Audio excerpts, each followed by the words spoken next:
Batik. Halo adik-adik, kali ini dalam episode Sekarang Aku Tahu, Special Edition I Love My Country, kita akan bersama-sama belajar tentang batik. Kakak percaya adik-adik mengenal batik ya? Adik-adik pasti memiliki pakaian yang bermotif batik. Batik adalah salah satu ikon utama dari negara Indonesia. Batik telah mendapat pengakuan dari UNESCO pada tanggal 2 Oktober 2009 yang lalu, menetapkan batik sebagai warisan kemanusiaan untuk budaya lisan dan non-bendawi. Dan hingga saat ini, Hari Batik diperingati setiap tanggal 2 Oktober. Batik juga memiliki bermacam-macam motif yang berbeda. Bahkan di Indonesia, hampir setiap daerah memiliki motif batik mereka sendiri.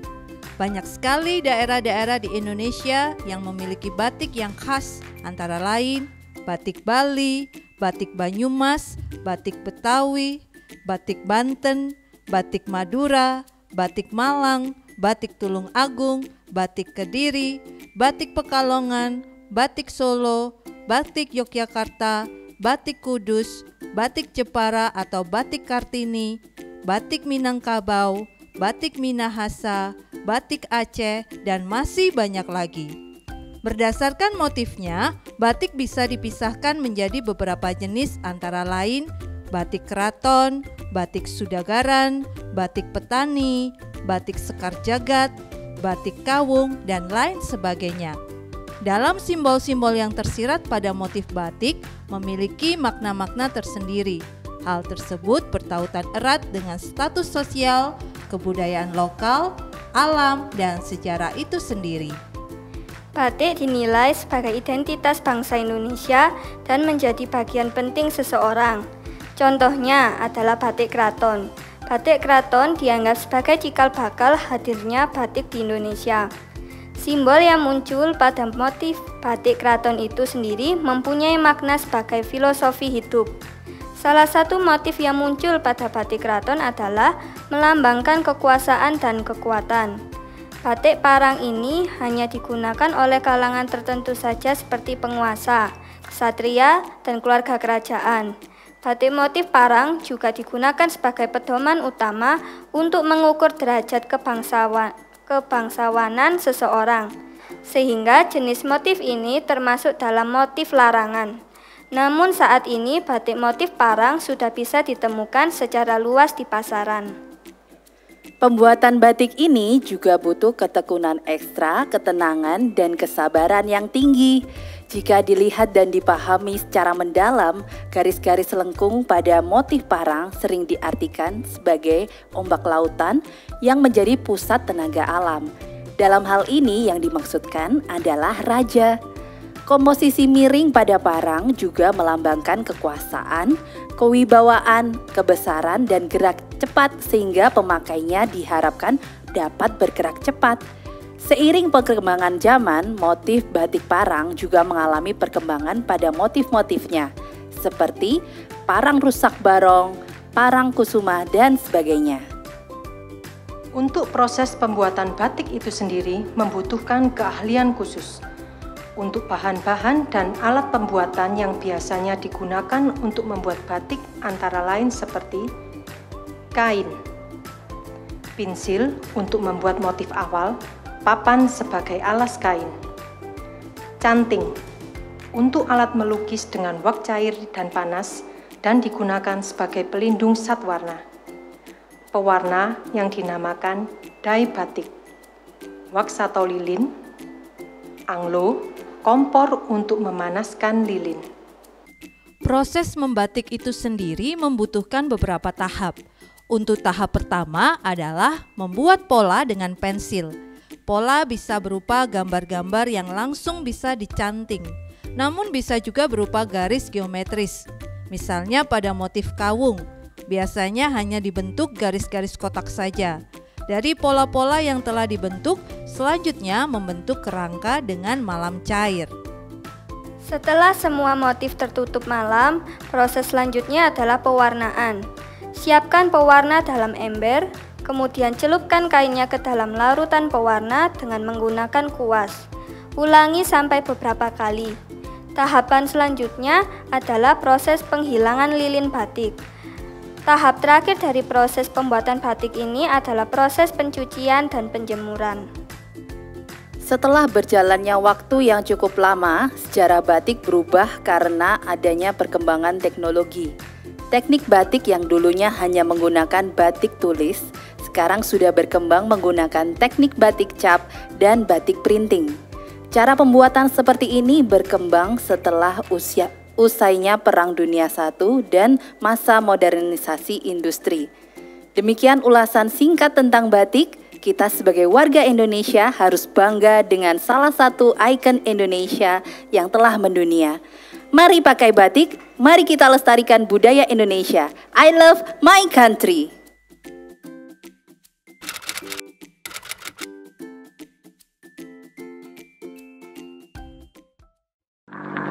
Proklamasi. Kami, bangsa Indonesia, dengan ini menyatakan kemerdekaan Indonesia. Hal-hal yang mengenai pemindahan kekuasaan dan lain-lain diselenggarakan dengan cara saksama dan dalam tempo yang sesingkat-singkatnya. Jakarta, 17 Agustus 1945, atas nama bangsa Indonesia, Soekarno, Hatta.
Selamat pagi adik-adik. Kita berjumpa kembali dalam ibadah online Komisi Anak GKT 3. Bagaimana kabar adik-adik di rumah? Sehat ya? Selalu sehat, semangat, dan sukacita. Tayangan ibadah online hari ini diawali dengan lagu nasional yang dinyanyikan oleh kakak-kakak sekolah minggu. Siapa yang tahu judulnya apa? Bener banget, judulnya adalah Tanah Airku. Yang menciptakan lagu ini adalah Ibu Sud. Lagu Tanah Airku berisi tentang keindahan alam Indonesia dari Sabang sampai Merauke. Lagu ini menunjukkan dimanapun kita berada, Indonesia lah tanah air kita, rumah kita. Kita tidak akan melupakan Indonesia sampai kapanpun. Ibu Sud juga menciptakan banyak sekali lagu untuk anak-anak. Antara lain ada Hai Beca, Naik-naik ke puncak gunung, Tik tik tik bunyi hujan. Nah, adik-adik di sekolah juga pasti sudah pernah mendengar dan belajar nyanyi lagu ini ya. Sekarang mari mempersiapkan hati kita. Kita akan segera memulai ibadah kita. Kak Diana akan ajak adik-adik semua untuk mempersiapkan diri berdoa, lipat tangan dan tutup mata. Mari kita sama-sama berdoa. Tuhan Yesus, terima kasih. Hari ini Engkau kumpulkan kami semua untuk ibadah online. Kami bersyukur Tuhan menyertai seminggu kemarin. Sebentar lagi kami akan memuji Tuhan dan juga mendengarkan firman Tuhan. Kiranya Tuhan sertai kami semua. Hanya di dalam nama Tuhan Yesus kami sudah berdoa. Amin. Nah, minggu lalu tanggal 17 Agustus kita sudah memperingati Hari Kemerdekaan Indonesia.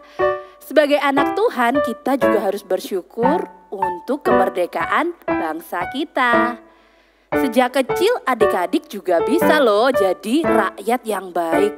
Gimana caranya? Memperingati Hari Besar Nasional itu kita harus berbahasa Indonesia yang baik. Lalu juga mencintai budaya Indonesia. Dan beberapa hal seperti itu yang bisa adik-adik lakukan. Sebagai rakyat yang baik, hari ini kakak juga pakai baju batik. Nah, batik itu juga salah satu kebanggaan dan kebudayaan Indonesia. Batik ini banyak sekali jenisnya. Misalnya batik Solo, batik Madura, batik Betawi, ada batik Malang juga, dan banyak lagi. Nah, pakai baju batik ini adalah salah satu cara melestarikan budaya Indonesia. Pasti adik-adik punya kan di rumah?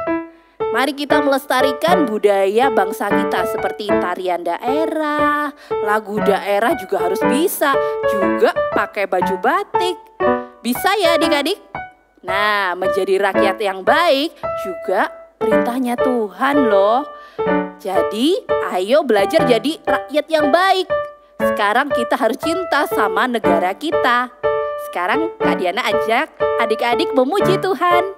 Kita bersyukur buat kemerdekaan yang sudah Tuhan berikan kepada bangsa Indonesia. Kita nyanyikan Biar Segala Bangsa. Biar segala bangsa memuji Engkau, biar yang bernafas meninggikan namamu, sebab Engkau telah berikan jalan keselamatan. Ini kerinduan kami, seruan hati kami, kemuliaan-Mu lingkupi bumi ini. Satukanlah kami, generasi ini, membawa bangsa kami datang menyembah-Mu.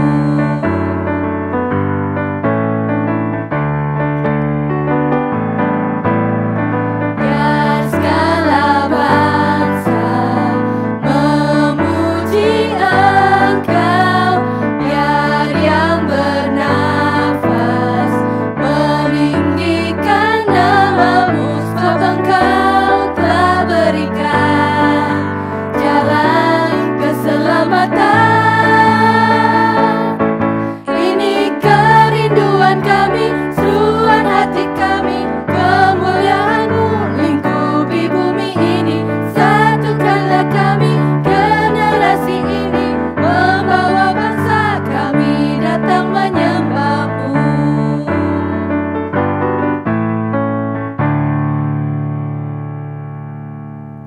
Adik-adik, Sekarang kita akan membaca ayat hafalan untuk hari ini yang diambil dari Amsal 16 ayat 3. Kitab Amsal ada di Perjanjian Lama.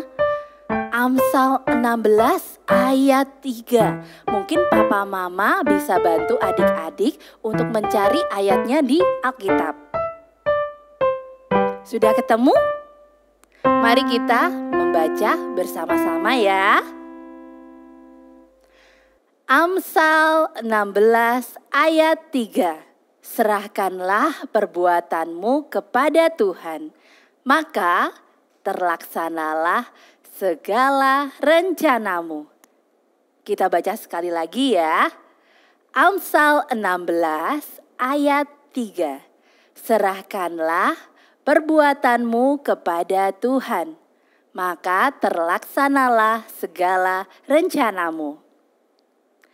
Ayat hafalan yang baru kita baca mengingatkan kita harus menyerahkan hidup kita kepada Tuhan. Segala perbuatan, perkataan kita, pikiran kita harus sesuai dengan firman Tuhan. Hal-hal yang baik yang kita inginkan seharusnya juga merupakan kehendaknya Tuhan yang pasti terjadi di dalam hidup kita. Kita harus rajin berdoa, rajin baca renungan, sehingga keinginan kita bisa sama seperti kehendak Tuhan. Kita juga boleh berdoa untuk hal-hal baik yang kita inginkan. Lalu kita melakukan apa yang kita doakan dengan usaha dan bekerja keras. Misalnya, kita mau ulangan, pengen dapat nilai bagus. Jangan lupa belajar yang rajin, berusaha keras, belajar sebaik-baiknya, dan berdoa minta pertolongan Tuhan. Supaya waktu ulangan, walaupun bikinnya di rumah, karena sekolah online, itu kita bisa mengerjakan dengan baik dan yang pasti nggak nyontek dan nggak buka buku ya. Kita harus jujur.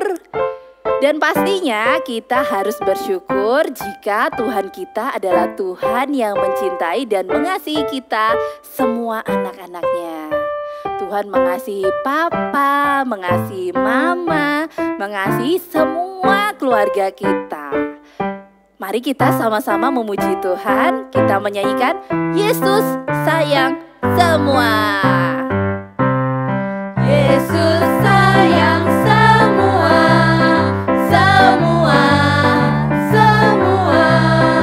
Yesus sayang semua, sayang semua. Sayang papa, sayang mama, sayang kakak, sayang adik, sayang saya, sayang kamu, sayang semua. Happy ya ya ya, happy ye ye ye. Saya senang jadi anak Tuhan. Siang jadi kenangan, malam jadi impian. Cintaku semakin mendalam. Happy ya ya ya, happy ye ye ye. Saya senang jadi anak Tuhan. Siang jadi kenangan, malam jadi impian. Cintaku semakin mendalam. Sekarang tiba saatnya kita akan bersama-sama mendengarkan firman Tuhan. Adik-adik bisa mempersiapkan diri dengan baik ya. Kita akan bersama-sama belajar firman Tuhan. Dan kita akan bersama-sama menyanyikan sebuah lagu pujian Makin Lama Makin Asik. Makin lama makin asik membaca firman Tuhan. Makin lama makin asik membaca firman Tuhan. Alkitab namanya berisi kebenaran, betapa asiknya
adik-adik, jumpa kembali dengan Kak Shirley. Kakak sangat senang sekali bisa berjumpa dengan adik-adik walaupun kita masih berjumpa lewat ibadah online. Kakak doakan adik-adik tetap sehat, sukacita, dan tetap semangat untuk beribadah online. Nah, adik-adik, kakak mau tunjukkan sesuatu ya yang berkaitan dengan cerita kita hari ini. Kakak punya sebuah buli-buli. Apa itu buli-buli? Buli-buli adalah sebuah wadah untuk menyimpan benda cair. Benda cair itu seperti apa sih, Kak? Benda cair itu bisa berupa air, kemudian madu, minyak, dan sebagainya. Menurut Kamus Besar Bahasa Indonesia, buli-buli juga berarti botol kecil atau guci yang kecil.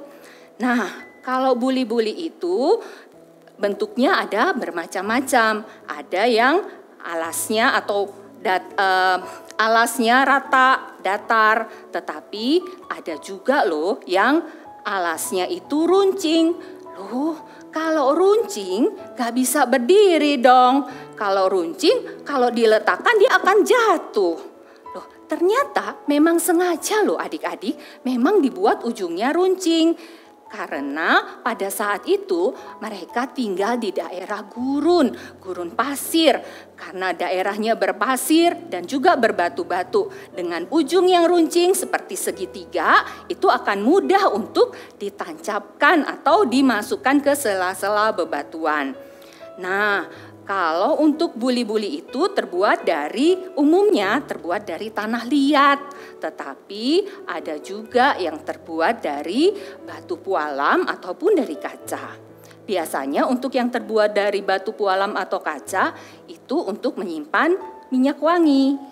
Nah, saat ini adik-adik lihat di depan Kak Shirley ada Kak Shirley punya buli-buli yang berisi minyak.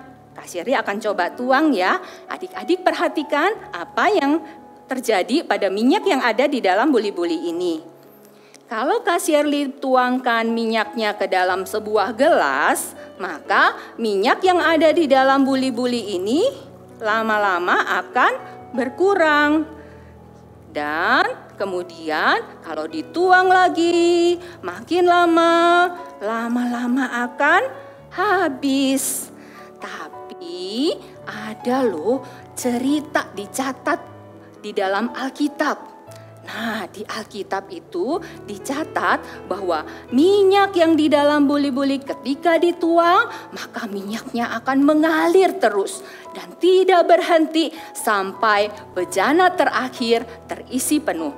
Adik-adik tahu nggak ya di kitab mana itu dicatat? Ayo, coba ingat-ingat lagi. Nah, benar, itu dicatat di kitab 2 Raja-Raja 4 ayat 1 sampai dengan 7. Adik-adik tahu nggak ya, kitab Raja-Raja itu ada di mana? Di dalam Perjanjian Lama atau di Perjanjian Baru? Betul, di Perjanjian Lama. Kalau adik-adik perhatikan, kitab Raja-Raja itu setelah kitab Samuel dan sebelum kitab Tawarikh. Nah, ayo kita akan baca Alkitabnya. Tapi sebelumnya Kak Shirley ajak adik-adik untuk berdoa terlebih dahulu. Kita berdoa, kita minta pimpinan Tuhan. Mari kita berdoa. Bapa kami yang ada di surga, kami mengucap syukur untuk kesempatan di mana Tuhan mengizinkan kami untuk boleh beribadah. Sebentar lagi kami akan mendengarkan firman Tuhan. Tolong kami untuk kami boleh duduk diam, membuka telinga kami sehingga kami boleh mendengarkan dengan baik. Lembutkan hati kami sehingga kami siap untuk dididik dan dibentuk oleh firman-Mu. Terima kasih Tuhan, hanya di dalam nama Tuhan Yesus kami sudah berdoa. Amin. Yuk, mari kita buka Alkitabnya. Kita buka di 2 Raja-Raja 4 ayat 1 sampai 7. 2 Raja-Raja 4 ayat 1-7. LAI memberi judul Minyak Seorang Janda. Salah seorang dari istri-istri para nabi mengadukan halnya kepada Elisa sambil berseru, "Hambamu suamiku sudah mati, dan engkau ini tahu bahwa hambamu itu takut akan Tuhan. Tetapi sekarang penagih hutang sudah datang untuk mengambil kedua orang anakku menjadi budaknya." Jawab Elisa kepadanya, "Apakah yang dapat kuperbuat bagimu? Beritahukanlah kepadaku apa-apa yang kau punya di rumah." Berkatalah perempuan itu, "Hambamu ini tidak punya suatu apapun di rumah, kecuali sebuah buli-buli berisi minyak." Lalu berkatalah Elisa, "Pergilah, mintalah bejana-bejana dari luar, daripada segala tetanggamu, bejana-bejana kosong, tetapi jangan terlalu sedikit. Kemudian masuklah, tutuplah pintu sesudah engkau dan anak-anakmu masuk. Lalu tuanglah minyak itu ke dalam segala bejana.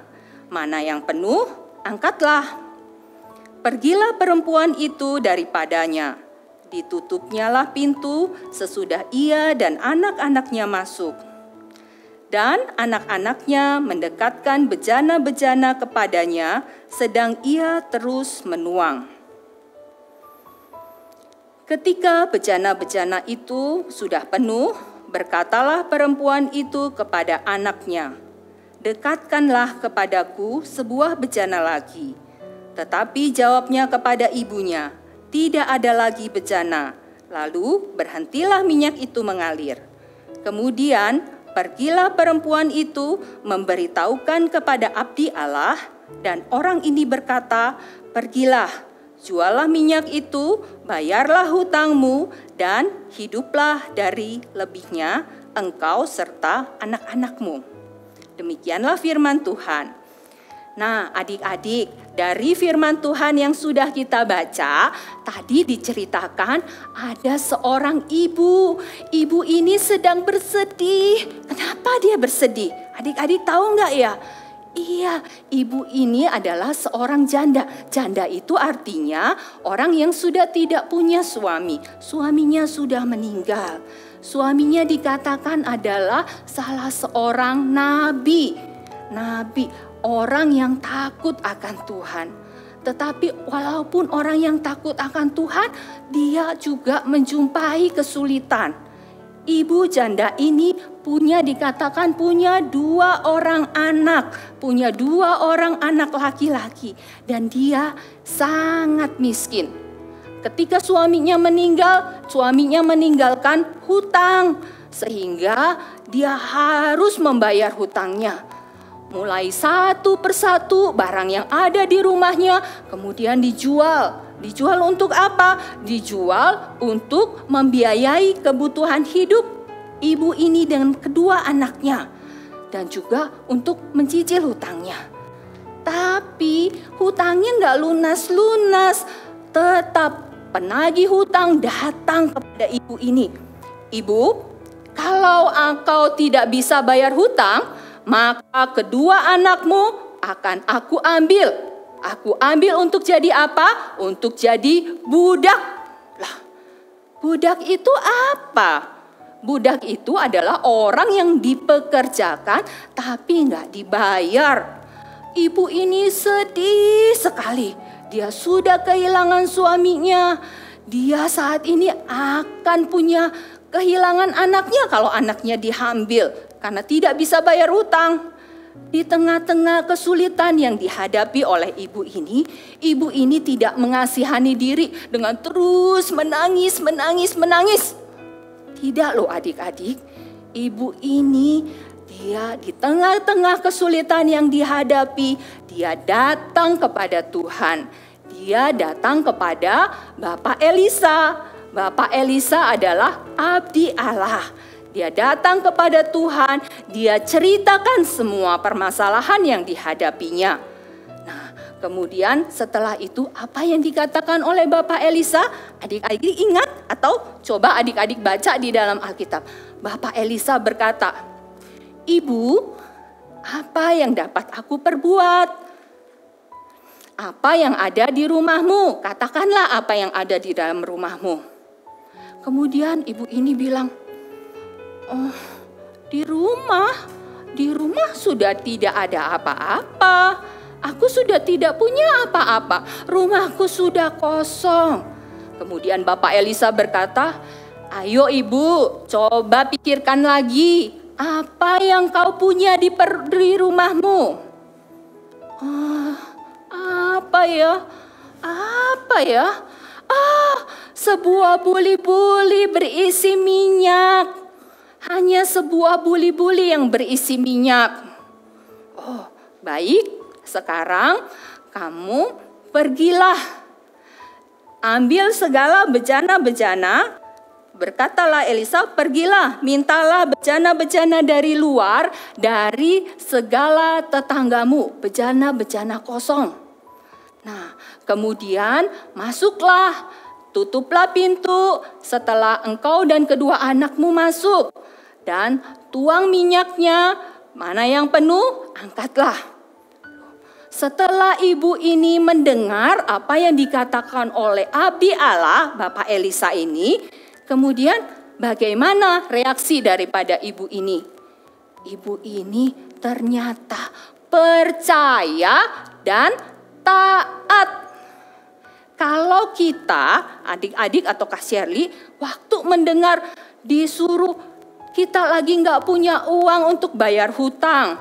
Kemudian sekarang ketika kita datang kepada Tuhan, Tuhan bilang suruh cari bejana kosong. Loh, kok carinya bejana kosong? Kan butuhnya uang untuk bayar hutang. Bejana kosong nggak bisa untuk bayar hutang. Lah, tapi tidak loh, ibu ini tetap percaya dan taat. Bukan hanya itu saja, dia kemudian cepat-cepat dia berlari. Dia pergi kasih tahu anaknya, anak-anak, Bapak Elisa bilang kita disuruh minta bejana-bejana kosong kepada tetangga-tetangga kita. Tolong bantu ibu ya. Kemudian dia pergi bersama dengan kedua anaknya. Dia datangi satu persatu tetangganya. "Permisi, bolehkah saya pinjam bejana kosongmu?" "Oh, boleh, ambil. Bejana kosong kan tidak dipakai. Ambil aja, enggak apa-apa." Dia lagi datang kepada tetangga yang lain. Tok, tok, tok, tok. "Permisi, bolehkah saya pinjam bejana kosongmu?" "Oh iya, ambil aja." Akhirnya dia bawa bejana-bejana begitu banyak sampai akhirnya rumahnya penuh dengan bejana-bejana itu. Ingat enggak tadi Bapak Elisa bilang, setelah itu apa yang dilakukan? Ibu ini taat sesuai dengan apa yang diperintahkan. Dia mendengar firman, dia langsung kerjakan tepat seperti dengan yang diperintahkan. Ibu ini tidak menunda-nunda, nanti aja. Enggak loh adik-adik, ibu itu langsung. Dan bukan hanya itu saja, ibu itu kerjakan tepat seperti yang diperintahkan oleh Tuhan. Tadi dikatakan apa? Setelah dapat bejana disuruh ngapain? Betul, disuruh apa? Masuk, kemudian tutup pintu. Lalu apa? Mulai tuang. Dia mulai menuang. Sambil berdoa, ibu ini mulai menuang. "Tuhan tolong, Tuhan tolong." Apa yang terjadi ketika ibu ini mulai menuang? Tuhan memberkati. Minyak yang mengalir di dalam bejana yang kecil, di dalam buli-buli yang kecil, ketika dituang, ternyata minyaknya terus mengalir dan mengalir sampai bejana itu penuh. Nak, bejananya sudah penuh. Ayo cepat ambil lagi bejana kosong yang lain. Kemudian dituang lagi dan itu ternyata ajaib loh. minyaknya nggak berhenti sampai seluruh bejana itu terisi oleh minyak. Wah, setelah dia lihat, wah sekarang rumahku penuh dengan bejana-bejana yang diisi minyak. Oh, nah, terus setelah dia ngerasa, wah kalau misalnya kita, mungkin kita akan bilang, wah tak jual aja. Tak jual nanti aku punya uang bisa bayar hutang. Tapi ibu ini enggak loh. Ibu ini ketika dia sudah diberkati, dia datang kembali kepada Tuhan. Dia minta hikmat. Tuhan, apa yang harus aku perbuat dengan pemberianmu? Dia kembali datang kepada Elisa. Dia bilang, Pak Elisa, aku telah melakukan apa yang engkau perbuat. Sekarang apa yang harus aku lakukan? Kemudian Pak Elisa berkata, pergi jual minyak dan kemudian bayar hutang dan hiduplah melalui apa yang selebihnya. Adik-adik, Tuhan memberkati kita dengan begitu limpah. Apa yang kita serahkan kepada Tuhan, Tuhan bisa berkati, Tuhan bisa pakai dengan sangat ajaib. Hal yang kecil di tangan Tuhan menjadi bermakna. Minyak yang sedikit bisa memberkati ibu janda ini dan keluarganya. Nah, adik-adik, sebagai seorang pelajar, adik-adik tugasnya adalah belajar ya.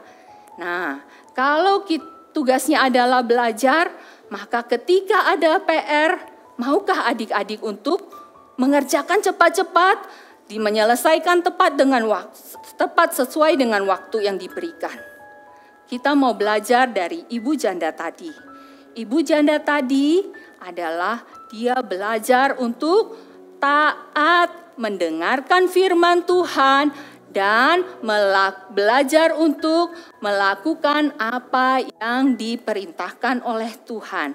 Tidak menunda-nunda tugas. Demikian pula dengan adik-adik sebagai pelajar juga seperti itu ya. Ketika ada PR, kita cepat-cepat kerjakan sehingga PR-nya nggak menumpuk. Kalau nggak mau dikerjakan nanti menumpuk dan nggak bisa selesai tepat waktu. Bagaimana dengan di rumah? Kalau di rumah misalnya mama suruh untuk bereskan mainan ya setelah selesai bermain. Kemudian adik-adik berkata, masih males. Baru habis bermain, aku masih mau nonton TV dulu, Ma. Oh, no. Anak Tuhan gak begitu. Tuhan mau adik-adik cepat bereskan mainan. Kalau tidak, nanti mainannya bisa tercecer, rumah menjadi kotor dan berantakan. Dan ketika adik-adik butuh, mainannya mungkin akan terselip. Nah, ingat ya adik-adik, kita mau belajar, serahkanlah segala sesuatu kepada Tuhan dan biarlah Tuhan memberkati kita. Kita akan membaca ayat emas kita hari ini yang diambil dari Amsal 16 ayat 3. Kita buka sama-sama di Amsal 16 ayat yang ketiga. Kita baca ya. Amsal 16 ayat 3. Serahkanlah perbuatanmu kepada Tuhan, maka terlaksanalah segala rencanamu. Sekali lagi, Amsal 16 ayat 3. Serahkanlah perbuatanmu kepada Tuhan, maka terlaksanalah segala rencanamu. Kiranya firman Tuhan hari ini boleh memberkati adik-adik dan keluarga. Mari kita berdoa.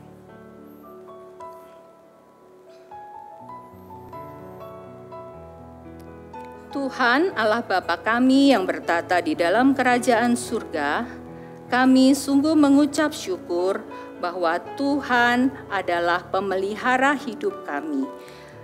Tuhan, ajarlah kami seperti ibu janda tadi yang boleh taat dan percaya akan firman-Mu. Ajar kami untuk belajar mengerjakan apa yang menjadi tugas dan tanggung jawab kami dengan cepat, dengan segera, tidak menunda-nunda waktu. Terima kasih Tuhan, berkatilah keluarga kami. Kami percaya bahwa Engkau adalah Allah pemelihara yang ajaib. Engkau memberikan melampaui apa yang kami minta.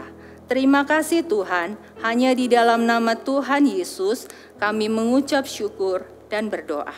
Amin. Baru saja kita bersama-sama mendengarkan firman Tuhan tentang Nabi siapa tadi? Nabi Elisa. Nabi Elisa menolong seorang janda yang sedang kesulitan untuk membayar hutang. Nabi Elisa melakukan mujizat dengan mengisi semua bejana-bejana yang ada dengan minyak. Sebotol kecil minyak bisa digunakan untuk mengisi banyak sekali bejana-bejana sampai penuh minyak. Firman Tuhan hari ini mengingatkan kita supaya bisa bersikap sama seperti ibu janda dan anak-anaknya yang rajin dan tidak menunda-nunda tugas. Kita harus menjadi anak yang selalu rajin, taat, setia, dan baik ya. Kita adalah anak-anak Tuhan, dipilih Tuhan, ditebus, diselamatkan untuk menjadi keluarga Allah. Karena itu, mari kita bersama-sama menyanyikan lagu I'm the Chosen One. Ku dipilih, ditebus jadi anaknya, semua karena anugerahnya. Aku dipilih, ditebus menjadi anaknya, beritakan kasih ajaibnya. Ku dipilih, ditebus jadi anaknya, semua karena anugerahnya. Aku dipilih, ditebus menjadi anaknya, beritakan kasih ajaibnya. Sebelum dunia dijadikan, Tuhan telah memilihku. Kasih-Nya kekal abadi, takkan pernah berubah. Tak berubah, ku dipilih, ditebus jadi anaknya, semua karena anugerahnya. Aku dipilih, ditebus menjadi anaknya, beritakan kasih ajaibnya.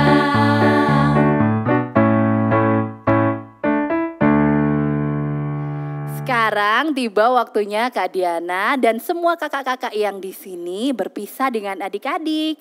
Kita akan mengakhiri ibadah online kita. Kakak berharap adik-adik selalu sehat dan semangat dan sukacita. Kita bertemu lagi minggu depan ya adik-adik. Mari kita mengakhiri ibadah kita bersama-sama berdoa. Mari kita lipat tangan dan berdoa.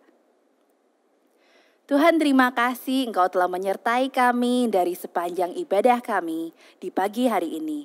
Dari mulai awal hingga firman Tuhan hingga sampai saat ini kami harus berpisah. Kiranya Tuhan menyertai sepanjang minggu kami di rumah untuk selalu bersama keluarga kami dengan kesehatan dan diberkati Tuhan. Kami serahkan semuanya ini hanya di dalam nama Tuhan Yesus kami berdoa. Amin. Sampai jumpa adik-adik. Tuhan Yesus memberkati. God bless you.